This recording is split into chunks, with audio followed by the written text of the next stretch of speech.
Gyuto chef's knife. You can use a Gyuto for everything. And by everything, I mean mostly everything, like pretty much everything. Gyuto is a great all-purpose knife. If you're trying to figure out what's gonna be your first Japanese kitchen knife, a Gyuto is a pretty good place to start. Let's go into these things, how you use them, the different sizes, all the stuff that you can cut with it. We got a lot to cover here, so stick with us. Jump on for the ride here.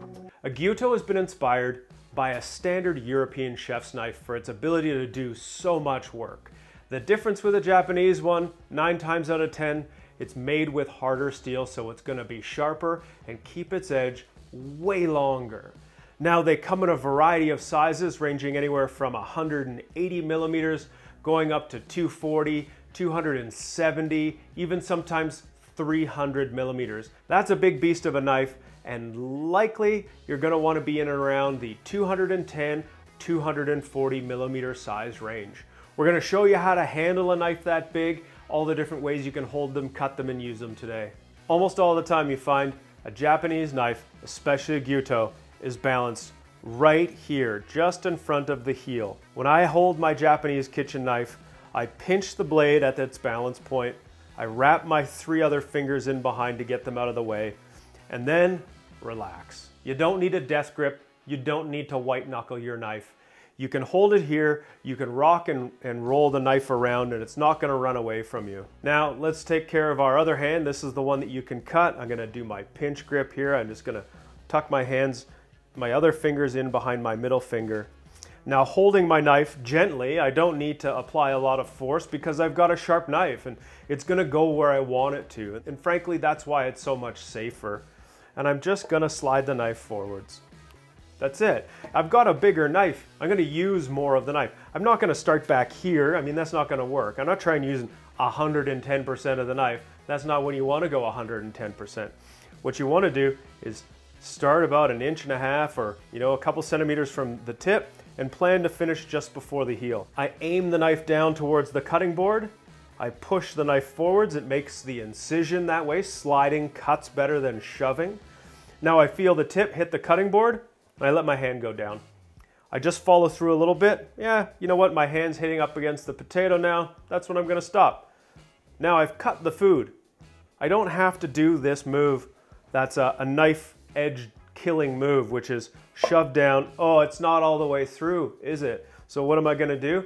Nope, don't slide the knife forwards or backwards. Twist the blade on the cutting board. Nuh-uh, bad for the edge. I'm not gonna do it to this knife. I really like this knife. It's really sharp. I'm not gonna show you. But if you hear your knife making sounds on the edge of the cutting board, it's not good. You don't wanna hear sound. Silent, silent edge. Boom. That's basically how you cut with a Gyuto. One other thing you're gonna notice is I'm not cutting straight ahead because the knife's gonna run into my body.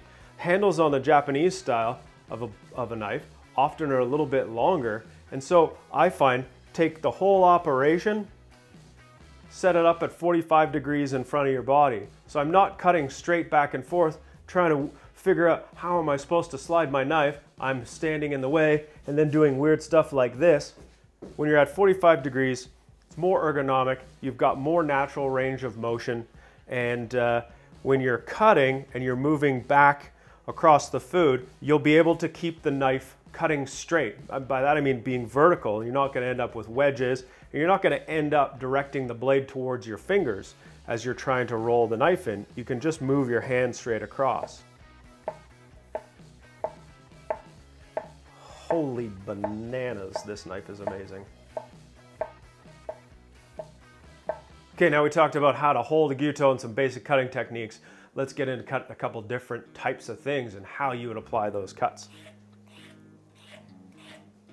This is not a Gyuto. This is a Kuhn peeler. Some people call them a speed peeler. It's because they're fast and they do exactly what you want your peeler to do. Just peel stuff. Carrots are so delicious, so good for so many things. So many different ways you can cut them. I'm gonna cut the dirty bits off. You can easily just cut them into coins, and those are very classic if you're gonna have peas and carrots. Or you wanna spice things up a bit, you can cut on a bias. There you go, stir fry town, okay? A little bit more attitude.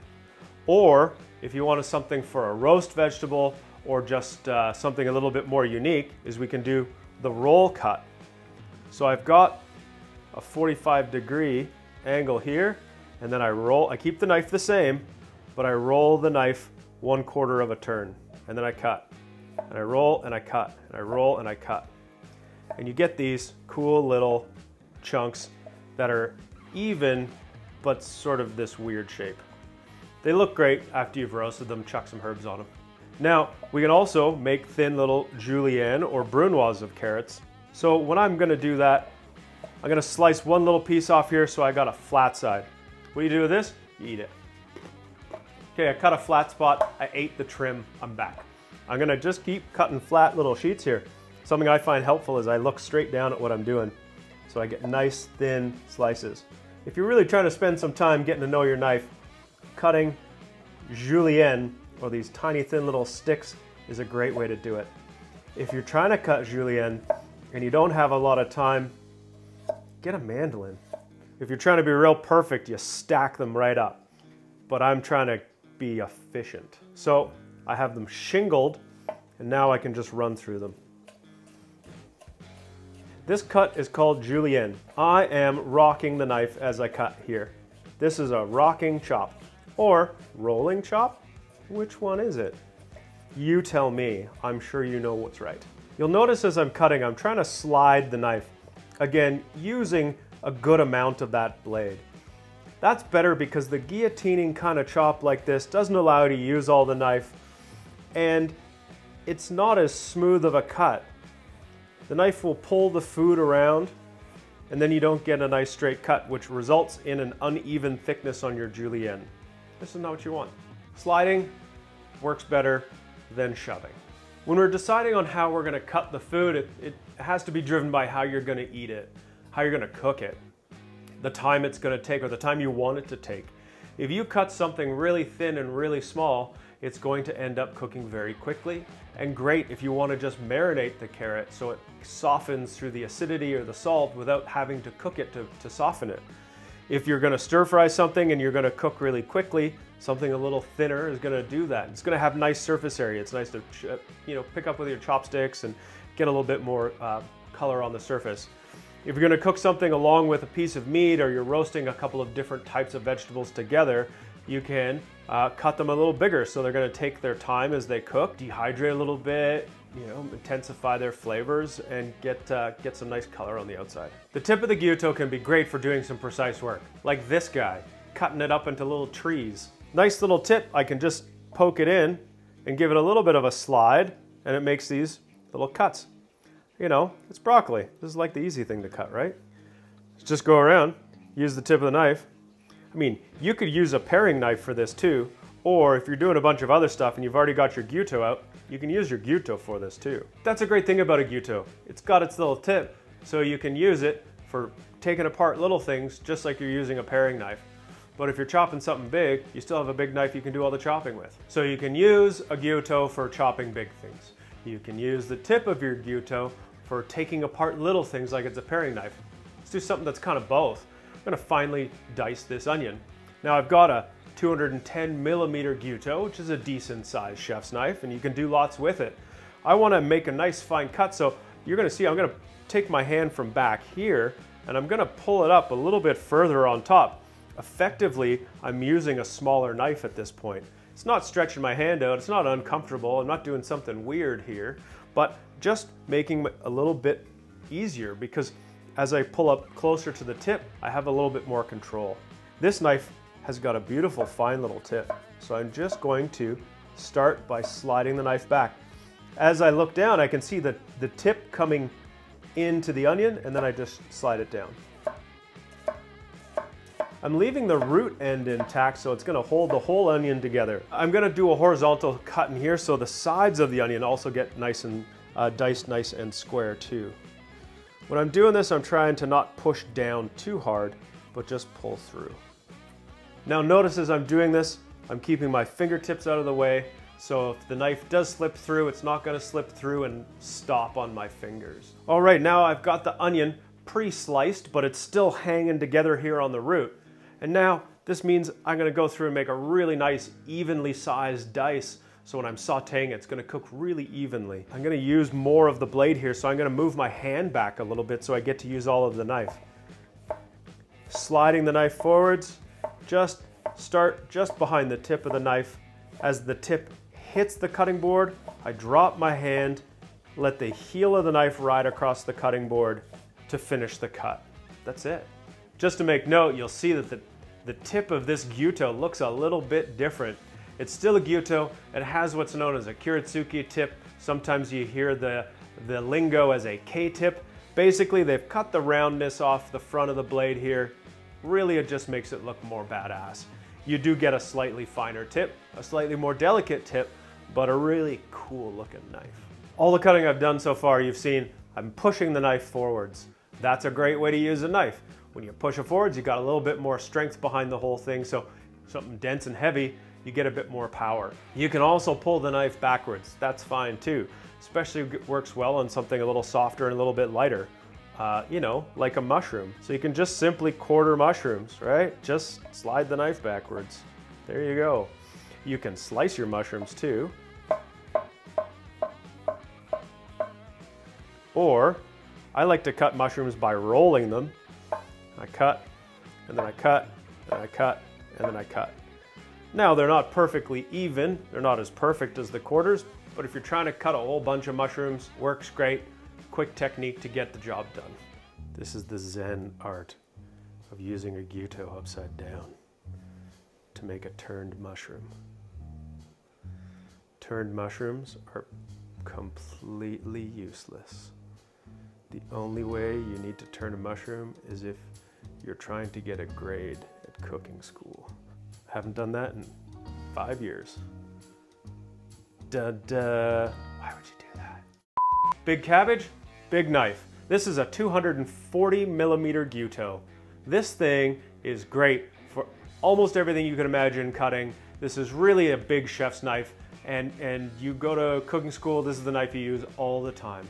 Now, you got something bigger, heavier, a bigger, heavier knife is also gonna help. I'm just gonna cut this cabbage in half.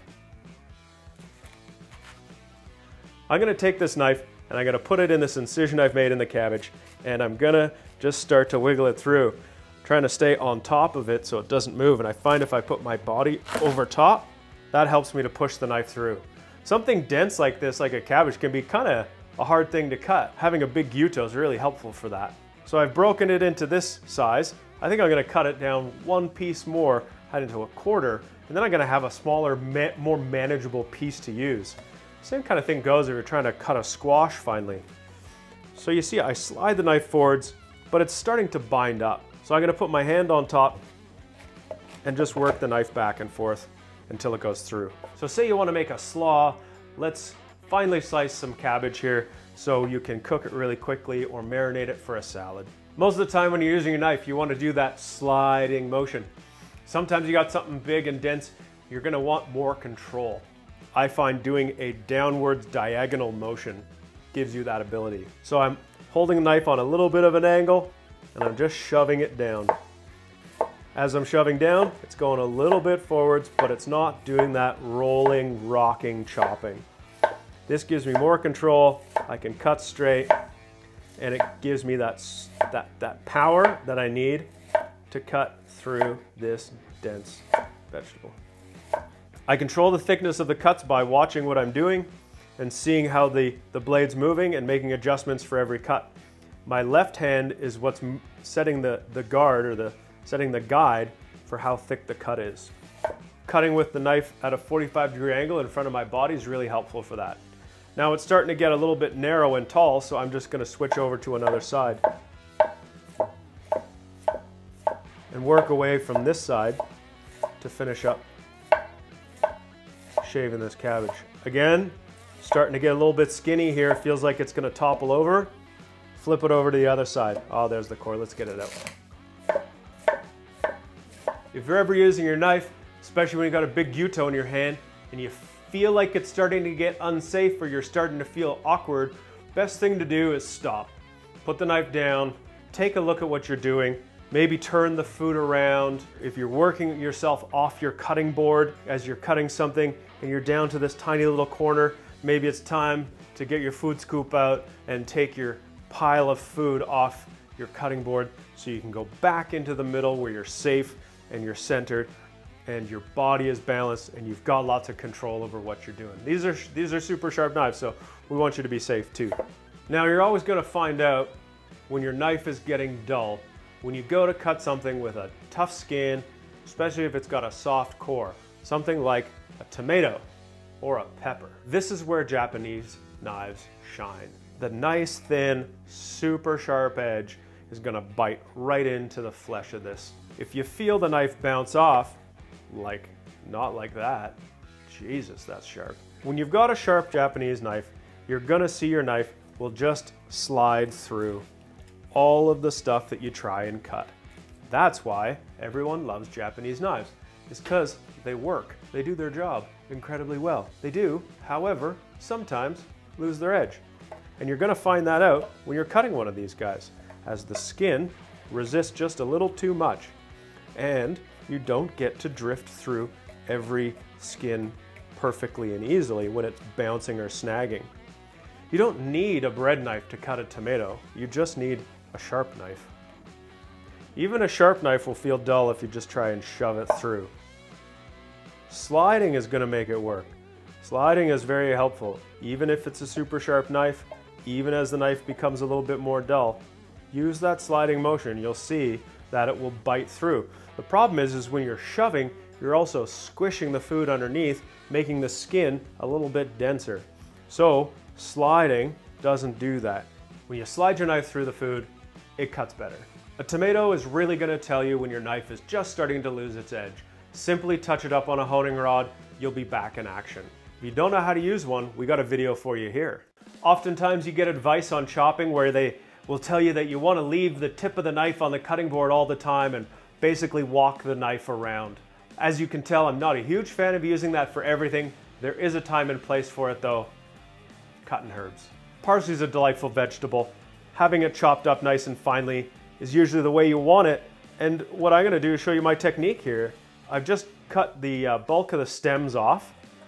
And that's a pretty big bundle. I'm going to split it into two here. And I'm going to chop it nice and finely. So first I'm going to take this bundle. I mean, this is a pretty robust herb. It's not super delicate like basil.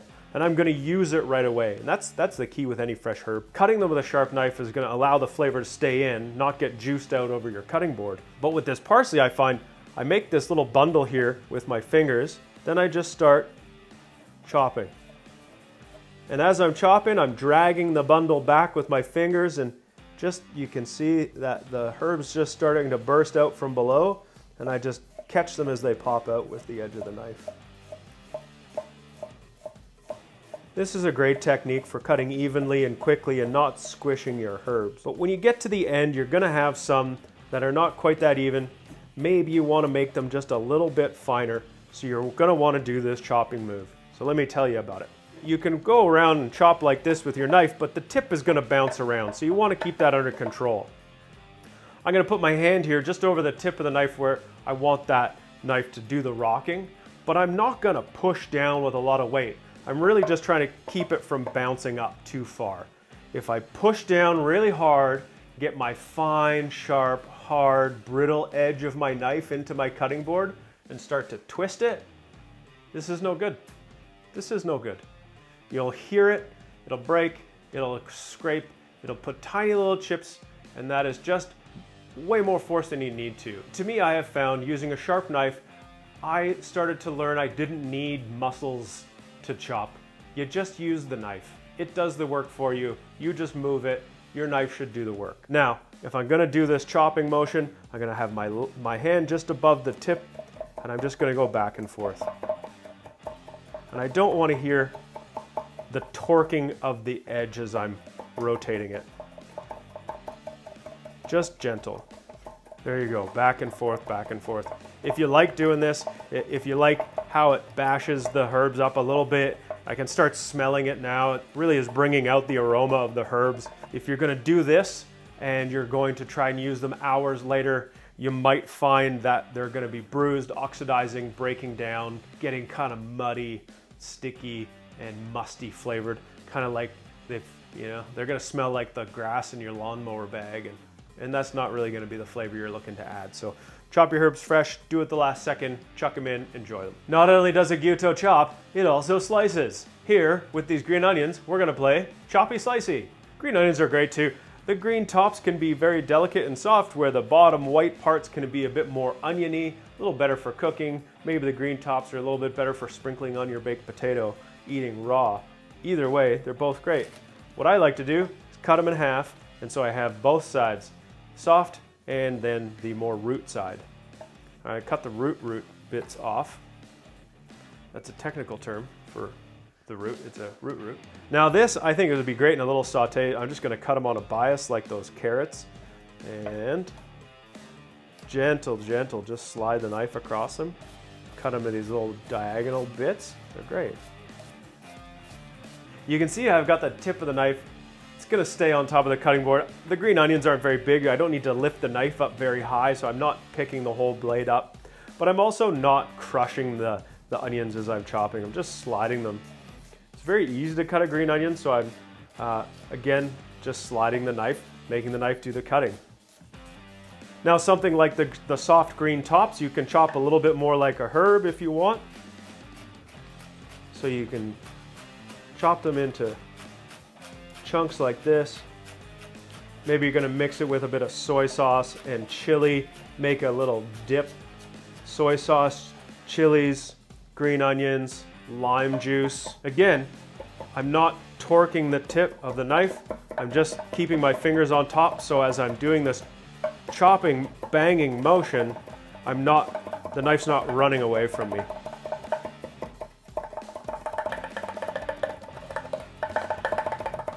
Rocked and chopped. Multi-purpose meat cutting cow sword. This piece of beef is roasted and rested and ready to slice. Now, this Gyuto, it does all sorts of cutting and chopping and dicing. It does slicing. If you don't have a Sujihiki, get out your Gyuto. You can absolutely use it for carving a roast. You can even use it for cutting steaks out of a whole primal of whatever you got. The longer blade allows you to get a nice slicing action, and in fact the word Gyuto means cow sword. Cool, huh? It's almost like it's meant for this job. Let's see how we did.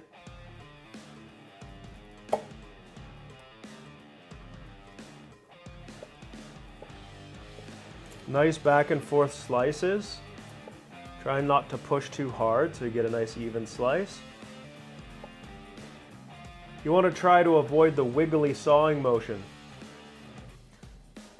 to avoid the jaggedy sliced up cuts. Nice and smooth slices. You don't want to push too hard and wiggle too much. That's where a sharp knife will also come in handy. All right, there you have it, folks. Roast beef, carved with my Gyuto. Every kitchen deserves a Gyuto. A good Japanese Gyuto is going to do so much work, and it can be so versatile. If you're looking for your one and done knife, get a Gyuto. Get something that's 210 millimeters or a 240 millimeter Gyuto. And don't be afraid to get a big one. It's going to do everything you need it to. You'll get comfortable with it over time, and they're just a power horse in your kitchen. A powerhouse, not a power horse. That's horsepower.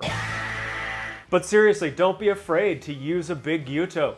Get a good sized cutting board, have a good workspace. If you're focused on cooking and want to do a lot of work, prepping a bunch of food, nothing is made easier than using a 240 Gyuto. If you want to check out some Gyutos, we got a link to them in our description. You want to learn more about knives? We have tons of articles on our website for you to check out too. And if you want proof you can cook an entire meal with a 240 Gyuto, check out this video with my buddy Chris. He does a whole meal. It's awesome. He's super fun. Check out Chris, his videos are great. Food scoop time. Ha! Bingo! Chopping broccoli.